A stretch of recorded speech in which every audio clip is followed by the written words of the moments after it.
Do you feel like your business is spinning its wheels no matter how much effort you pour into it? The key might just lie in your team. If they're not on fire, neither is your business. I have the expert here to unravel the mysteries behind why your team isn't performing and what you can do about it. Let's dive right in.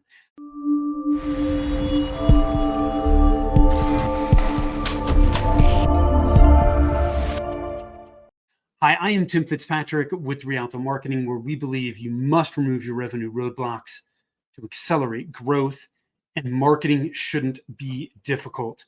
Thank you so much for taking the time to tune in. I am super excited to have with me Julie Hutchison from Think, Be, Do Leadership. Julie, welcome and thanks for being here today. Hi, it's an absolute pleasure. Thank you for having me, Tim. Yes, I'm looking forward to jumping into this with you. Before we do that, I want to ask a few rapid fire questions to help us get to know you a little bit. You ready to jump in with both feet? Yeah, go ahead. Okay. When you're not working, how do you like to spend your time?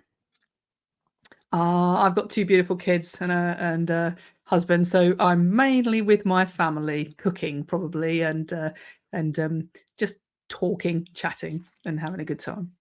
And how old are your kids? I've got a 16-year-old who's just started his A-levels here in the UK, and just coming up for 13-year-old. So, the need entertaining. Yes. What's your hidden talent? My hidden talent is you might not like it, but I'm vegan, and so my hidden talent is actually making vegan food taste good to non-vegans. Okay. Oh, I like it.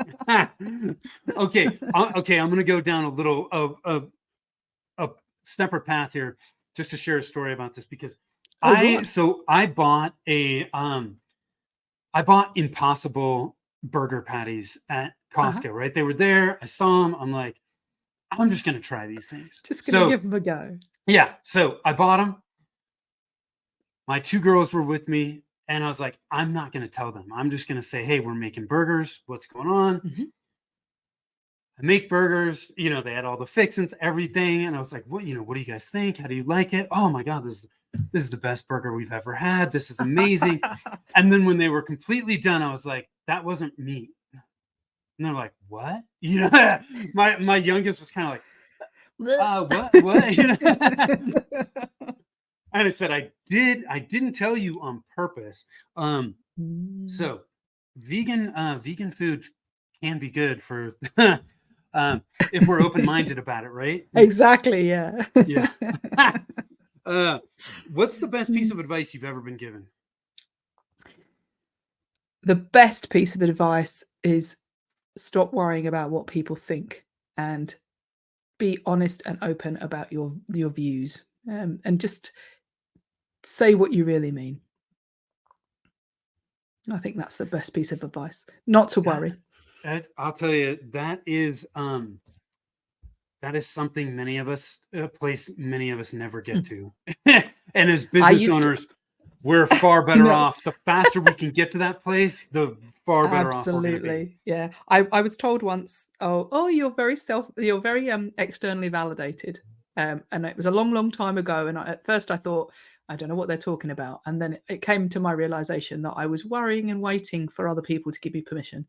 And now actually the best way you can be, it's not rude or not, I'm not talking about being rude and offensive, but really being able to step up and say what you really mean and what you think and standing for what you believe in.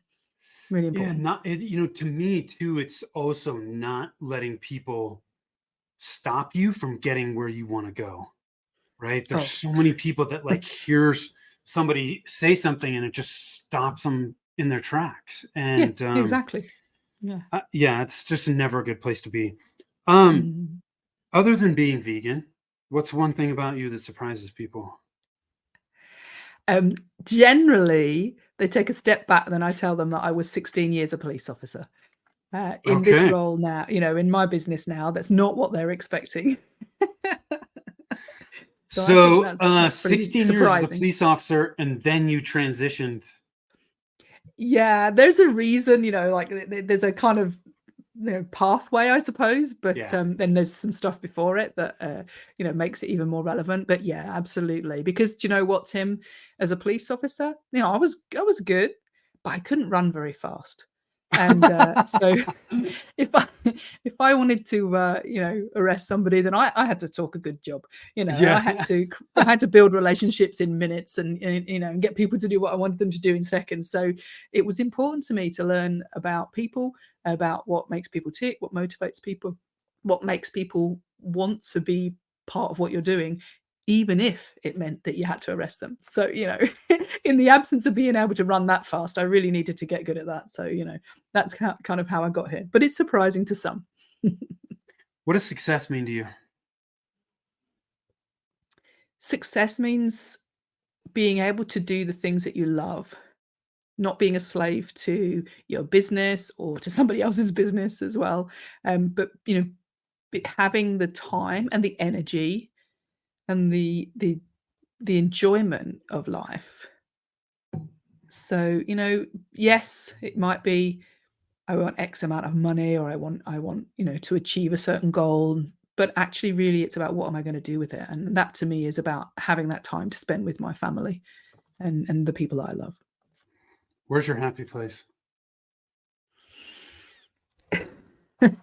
It's probably in my brand new, well, it's not that brand new anymore. We had an extension, but in my kitchen diner, because I can get loads of people in there. You can fit at least 20 people in there, all eating my food that I cook, and just chatting, enjoying life, having a good time, telling bad jokes, probably. What qualities do you value in the people you spend time with? Honesty, honesty, and being who you really are. No hidden agenda. That's my biggest thing. Tell me if you agree with me, agree. If you disagree, disagree. But be honest, be open, and let's have a good conversation. Yeah. So, Julie, tell us a little bit more about what you do at Think Be Do Leadership. Yeah, absolutely. So, my focus is around helping tech businesses to grow, but to grow by growing their leadership team. So, when we grow, quite often more clients or more customers, whatever it might be, doesn't always mean a happy inside in the business, because we end up with chaos. We end up with, um, you know, more communications problems than we asked for, or whatever it might be. So I help those leaders in those businesses to grow themselves and to grow their teams, so that when they grow, and I'm sure your marketing helps them to do that, Yes. but when they grow, it's sustainable, it's profitable, it's productive, and it's actually fun rather than stress and chaos. That's what I do. Yeah. Awesome. I love it. Well, let's talk about why our teams aren't performing. Um, I can't wait to dig into this because you keep things super simple. And I do. man, one of my mantras, one of my mentors said to me, complexity is the enemy of results. And it always Oh, stuck with me. Gosh, it can be you're applied not to any wrong. aspect of life, personal or professional. So let's dig into this. What are the three primary issues impacting why a team member isn't performing? Yeah, brilliant. And I think it's incredibly simple. It's easy to do and easy not to do, as somebody very famous, I'm sure, once said. So for me, there's three things. It's like a jigsaw puzzle. And quite often, what I see is that people um, look outwards to their team and say, "Oh, they're not performing. They're no good. I've got to get rid of them." When really, what we should be doing is looking at three things, and that is that for some reason, and there really is only three reasons, people either can't do, won't do, or just darn well don't do what you want them to do. Okay, they don't perform. And so if we look at those things, and I'll break them down for you in a bit, Tim, but if we look at that, what we really want is we don't want can't do, we want can do. We don't want won't do, we want will do. And we don't want don't do, we want really wants to get on and do it. And let me tell you what I mean by these three different things, because at first glance you might say, well, that all sounds the same, but it's not. There's three very different reasons. So when I say people can't do it, they either can't do it because they don't have the skill, or they don't have the confidence, Tim. Okay, so there's like an actual reason why that person can't. So maybe in they don't know how to do the thing, which is probably the easiest thing to fix, or for some reason you want them to make good decisions in your business, but they don't have that confidence to do that. Okay, so we need to give them that confidence. We need to enable them. But the other reasons are very different from that. It's not about whether they can or they can't. It's more nuanced than that. So the second one is won't do. And what I mean by that, Tim, no offense, but they won't do it for you. Yeah. Okay. So even if they could, so we've ticked off the can do box, but still they don't do it. This second reason is I'm not going to do it for you. And that is because there is some form of disengagement, some relationship issue, either the way in which you've created that connection, the impact that you're having, or the way in which you communicate with these people. They aren't engaged with you or maybe another member of their team. So they choose not to because of something to do with that relationship. Okay. Now, the final one is different again. Okay. So even if we've got people that can do it, and they want to do it for you, they want to be on your team, let's say, they really think you're a great guy, Tim, I'm sure, which you are, obviously. But this last one is different. And this is the don't do, or the darn well don't do. And it's like, why not? What's wrong? And actually, if you think about it, here we're saying that, well, even though I would do it for you, I'm not on the bus with you. What I mean is I don't want to go where you want to go. I don't agree with maybe your vision or your mission or your values even, but I don't agree with the direction with which the business or the team are going. Okay. So it's very different from like, I might think you're a great guy, but I just can't go there. So I quite often tell the story that when I left university, one of my first jobs, I'd gone on a graduate recruitment, and I'd sort of got this job with a biscuit factory, because I did engineering when I first started. I left university. I was an engineering graduate, and was going to go into production. And I thought, biscuits, great. I love biscuits, or cookies, as you would call them. The slight problem is they also owned a chicken factory.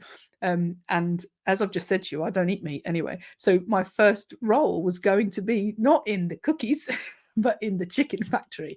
And needless to say, I was devastated. But what I mean is, for this is the reason why it's relevant, is because it didn't matter how much I liked the people or how much I could do the job.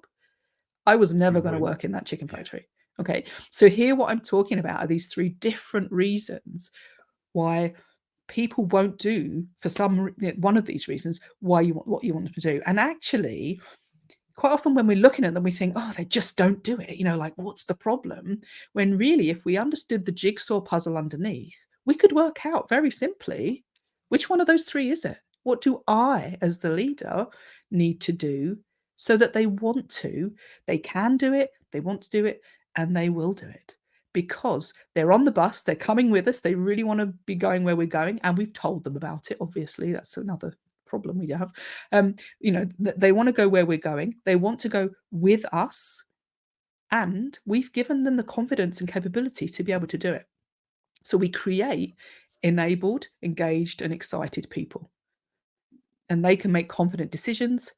They're like, it's a trusted alliance with us. They want to be with us, and they're eager, they're committed to our cause as well. And that makes an amazing team, what I call the team performance engine, because it really revs them up. Okay.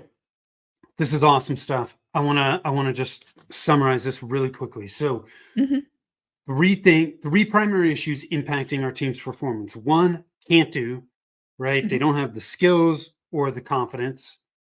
Two is won't do, which means they won't do it for you, right? They're disengaged in some way, shape, or form. And the third one is just don't do, and they're not on board with the direction, right? Or the vision for the company. So I love this. Super simple.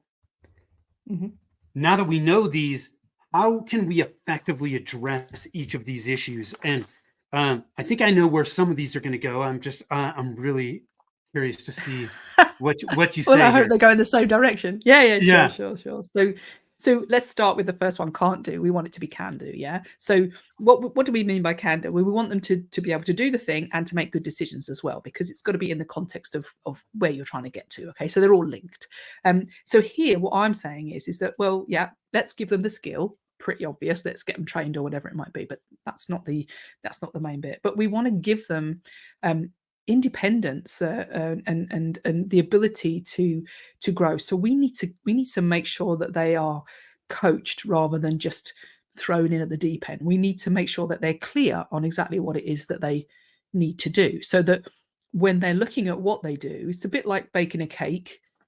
The skill of mixing the cake up is the thing that they're doing, but they need to understand the recipe. Yeah, they need to understand, well, what sort of cake am I making? How do I do these things? And so what we're saying is that we build capability, not just go mix this thing, but we build context as well. It's like, mix it like this for this purpose. So we're linking in, how do we make people more confident to make good decisions in our business? So this is about that first part, about really enabled people. The second part, well, let's get them engaged. Let's get them wanting to be with us. Well, that's about us. That's about, how do we create a connection? So we need to understand who's in the room. We need to understand what motivates that person. How do they think? How do they feel? What's going on for them? And truly, as a human, really understand them. Okay. And then we need to look at, well, how do I show up, Tim? Because I don't know if you ever worked for a bad boss. Have anybody here had a boss? I'm sure you'll get some comments on this one. I've had a few, but not many. Oh, good. Well, you're lucky. Because what we see is that here, what we're saying is that if the impact of you or any of your leaders or anybody in the business on somebody is negative, then they are not going to perform. They're going to choose not to. So if we can design our own positive impact by getting conscious, by looking at ourselves. I often say, are you watching yourself on TV? If I were watching myself on TV, how would I be seeing myself? So getting conscious about my impact in the business and really truly creating those good relationships, making the effort. And then lastly, what do we do? Well, we want eager, committed people to our vision. Do you know what, Tim? So many times I speak to leaders in business, and they're like, yeah, we've got a vision, we've got a mission, we have values, but they've forgotten to tell everybody. And so there are two. Believe you me, it's in a drawer somewhere, ready for the bank manager. Yeah, right. That's about as far as it goes. And so what happens is that at the top level, people think, oh yeah, I've got a vision, I've got this, but actually, we either haven't told anybody, or we haven't made it really clear. So if we haven't got one, we need one. Okay, we need it to be inspiring, but we need to actually tell everybody in the business so that they can choose, Tim, to either get on board with us or not. And perhaps this is one of the reasons why people would leave if they really truly weren't on board with us. But if we can get them on board with us, then that's fantastic, because they will be eagerly committed to what we want to do as well. Okay, but we need to make sure we share it. We need to tell people, and then the final thing we need to do is we need to link these three things up.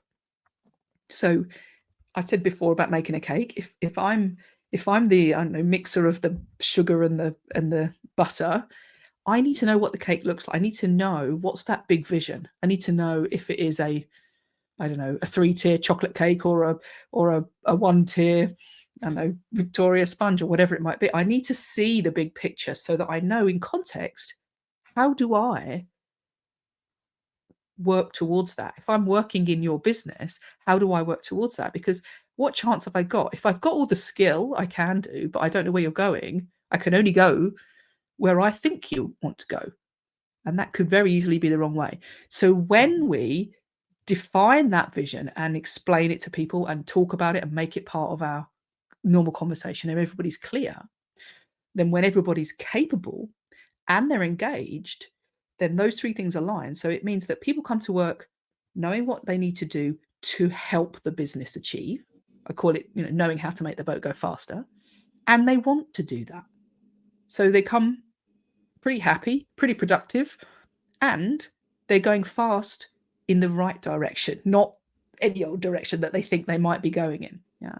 So Yeah. that's how I say it's very it's simple when we break it down. We break it down into 9 areas, but essentially they're based off of those very simple first 3 principles of let's create enabled, engaged, and excited teams so that they want to be there and do their best work. Enabled, engaged, and excited. And I love excited. it. It seems to me that the starting point to make sure that you get off on the right track with these 3 elements Mhm. is actually in the recruiting and the hiring process. What are your thoughts on Yeah.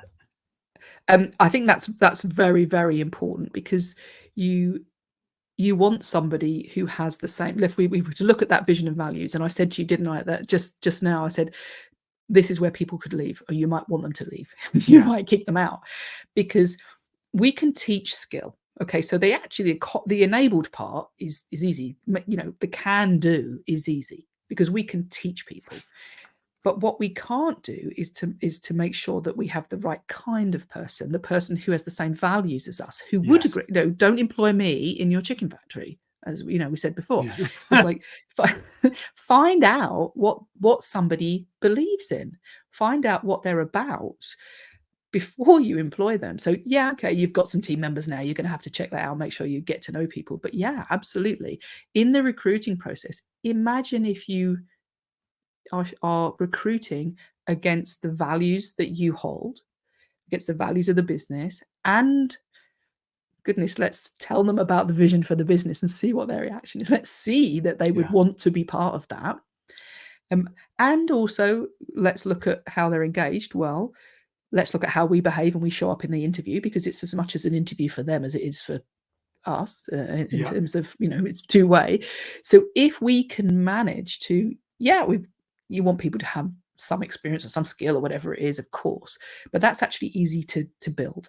It's over here where we've got the right vision and values. If we've got that, then they are going to want to be in your team. They are going to thrive, and they are going to be um, a positive impact on the rest of the team as well. And so you get that the growth of that team and the enjoyment and the productivity, because you brought on the right kind of person with the right mindset as well. Yeah. Yeah. It seems like you can go very wrong or very right in the recruiting and the hiring process, right? Like, because to me, I mean, unless somebody's, values change while they're working for you, you really it should be on the more rare side that you have somebody that's at that don't do phase. Like, you should be weeding people out of don't do in the Yeah. hiring process. Yeah, that's true. And I agree. I absolutely agree that if you have the opportunity to hire new people, then my goodness, you should be talking about those values and you should be Yeah. finding out what they are. Absolutely don't hire somebody who's wrong. Internally, if you've already got a team now, let's Yes. say you got 50 people, you can't kick them all out and start again. Right. Then then here, what we need to look at though is, did you give them a chance to know what the values are, to Right. know what the vision is, so that they can get on board? Okay, because some people might actually have but not know Right. what you want from them. So we've got to do the whole, like, well, let me make sure that I'm explaining it to people so that they have the choice to jump on board and say, yeah, do you know what, actually I agree with all of that. There will be a proportion, and probably the people that sit there with their arms folded in the meetings and don't really want to engage in anything.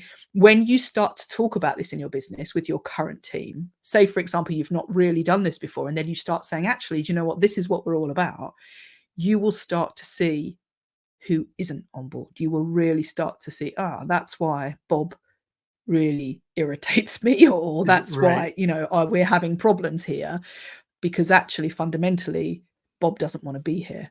Bob's here for the money and only the money, and he'd probably walk, and should walk, if he could, or if he found something that he did align to somewhere else. But if he's not aligning with you, then he's never going to do his best work, because he doesn't want to. So, what are some of the biggest mistakes that founders are making in relation to their people as their business grows? I think what's happening is that the people that you need, or the people that they need to be, and you need to be in your business, changes as you grow. Okay. One, in relation to two types of people, the leaders within the business need to grow.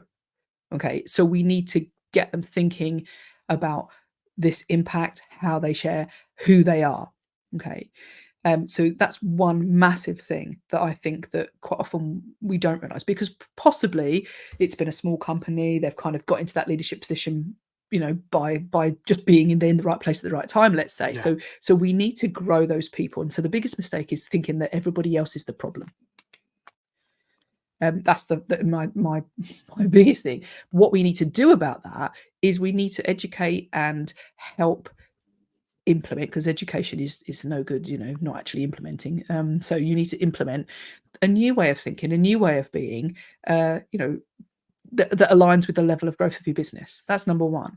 And the second one is that and it leads on from that mistake of thinking, oh, well, Bob's not performing because he's just not performing, he's a bad apple, Yeah. is making assumptions about people and not going around this jigsaw puzzle and saying which one of these three things actually is it. Because much of this, there's only one area really where you would want somebody to leave, and that is they don't agree with where we're going. When The rest of it so is sort outable. so here's the question. Let's say I'm sitting down with an employee, with a team member that's Yeah. it's not working, right? We're not firing on all cylinders. Uh-huh. Do I actually communicate these three things? Like, hey, Bob, something's not working, right? I, Yeah. it's either you can't do it, you won't do it, or you just don't, Want to you're do not it. going to do it, Yeah. right? Yeah. I want to try and figure out which of these three things it is, or if it's multiple, so that if I can help, I want to do that. And if I can't and it's not a good fit, then let's just figure it out. Do you actually recommend people have conversations like that where they talk through these three elements, or is that a bad thing? Actually, no, actually, I do. I think there's a level of sensitivity to that. I Yeah, think yeah, how yeah. you can't say like, well, is it just can't do, won't do, or darn well don't do? Yeah, What is yeah. it then? That's Bob, not which what. one is it? Shoot me straight. Maybe some people you could do that with, actually, but yes, in terms of like, actually, the questions that you ask. I actually really like the way you put that, because I think if you said that to somebody with empathy and Yeah, with, let's say we're going to start, rather than starting with Bob's awful and I need to get rid of him, which I hear all the time. right, If with actually, Bob, look, things aren't really working out, or whatever you want to say. Things don't seem to be great for you. We're not getting the performance we want. I'm really curious, because normally there's only kind of three things. Normally it is, there's something wrong, like you can't do something, or you're not confident about something, and we can fix that. We can give you the skills. But then sometimes it's just because people don't feel like, you don't want to do it for me or somebody else in the team, right, or maybe it is you just don't like where we're going. I'd really love to understand what it is, because then I can help. If you go with that, you're probably going to get a much more honest and open answer, because probably, and this goes all the way into conflict and all sorts of things, but probably something's going on for Bob. Okay. right. And really what we're trying to do is find out which one it is, because Bob might turn around and say, well, actually, you called me X, Y, and Z a couple of weeks ago, and that really annoyed me. And now I just feel like I can't work with you because that's, it's really offended me. If you are open enough to hear that kind of thing, then you can fix that. That might be like, really, Bob, I'm so sorry, I never knew. I never meant to offend you, and it goes on, and you sort that piece out, and then suddenly Bob's working again, because that was the piece of the jigsaw that was missing. Okay. Got it. It might not be that. It might be, well, actually, I don't really know what I'm doing here, because I thought we were on this journey over here, and I've been really working hard to do this, and you've changed where you're going, and I'm confused. And you're like, okay, great. Well, let's talk to you. But do you agree? And you explain and you tell them, and he's like, oh, well, that makes complete sense, and I agree with it. So I'm back on board. So here you can solve these problems by literally using this jigsaw. Obviously, there's some Yeah. skills, you need to be able to talk to people, but that's what I teach. So, Yeah. um, Well, but I was going to say, rewind to what Julie said, not to what I said. She was much more eloquent about no, I about think you how did she a put great it. job. But there's only one area, there's only one point at which you would say, do you know what? I think maybe you're not right for this company. And that is when you say, this is what we're trying to achieve. This is where we're going. And they say, No. well, I don't agree with that. And you're Yeah. like, do you think this is the best place for you? And to be honest, if you have that conversation, they'll probably choose to go anyway because they see it, because you've been really clear. Yeah. Yeah. Mm. Well, and I think most people would appreciate the the openness and the Mm. authenticity, right? It's like you don't want people there that don't want to be there. Um, Yeah. so uh, I Mm. love this because it really does. Honestly, it gives people a very simple framework when things aren't firing on all cylinders. Like, hey, let's just have an open conversation about this. Exactly. And once we identify what it is, that's going to tell us what we need to do to to make things better. Yeah, Um, and you might say, "Oh, I'm not really sure how to do that," but at least I know what it is, and then you can get some help to achieve that thing, whatever that might be. yeah, Yeah. yeah, I love it. This has been fantastic, Julie. Any last minute thoughts you want to leave us with? I think the biggest thing for me is exactly what we're saying here is don't make assumptions that your team member is is just beyond all help, and just needs to be sacked because it's in the too hard box. Because what I see often is that people find the whole kind of like being a leader, managing people, it's all in the too hard box. Conflict, or I don't know how to deal with it. It's going to be awkward. Don't make it awkward. Look to this and say, I genuinely want to understand which one of these it is, and then just work your way through it. And if you need some skills for that, then please feel free to ask. But don't let it just be, I'm going to remove my staff member because they're not performing. Because believe you me, that will cost you more in the long run. Because if you Yeah, don't fix what you do with your staff, then the same thing will happen again and again and again. And your turnover of your staff will just continue to keep going, costing you an absolute fortune. So yeah, we need to fix the way in which you deal with that. And you can inspire people with your leadership in that way. yeah. If we just get rid of people to treat the symptom and not the actual root cause, it's going to happen over and over again, right? Yeah, exactly that. I mean, like I said, only time is if they really disagree with your values and your vision, Yeah, and there's some major reason why one of these cannot be fixed. Then yeah, I think there's a lot more that we can do to fix the problem, yeah, and it's cheaper, and it's great because that person will be on board for a long, long time if you do this. yeah. I think most people would just appreciate a manager or a boss, whatever you want to call them, just having that type of conversation, right? It's like to me, you're showing that you Yeah, care enough to actually have the conversation, yeah, and absolutely. I think they'll reciprocate as a result. Mm. Where can people learn more about you if they love this conversation? Yeah, website I think is going around on the bottom of there, Yeah, yeah, it is. thinkbedoleadership.com. But also find me on LinkedIn. Most of there's a lot of stuff on LinkedIn. There's videos, there's things on there. I'm out there on LinkedIn, so find me there. Just pop Julie Hutchison in, and I'll come up. Um, I think we'll Awesome. put the link in the comments or something as well. Yeah, we'll make sure thinkbedoleadership.com is in the show notes. We'll make sure that your LinkedIn Yeah, profile link is in the show notes as well. So cool. yeah, please go connect with Julie. Love what you had to share today. Thank you so much for doing that. You're very Those of welcome. you that are watching, listening, I appreciate you doing so as well. If you want to connect with us at Rialto Marketing, you can do that at rialtomarketing.com. You can always schedule a discovery call. I'd be happy to help you push through some of your marketing roadblocks. If you want to know which of the 9 revenue roadblocks is slowing down your growth, you can also do that over at revenueroadblockscorecard.com. Takes less than 5 minutes. Tons of value there, so go check it out. Julie, thank you. Everybody's watching, listening, Yeah. thank you. And Thank until next you. time, take care.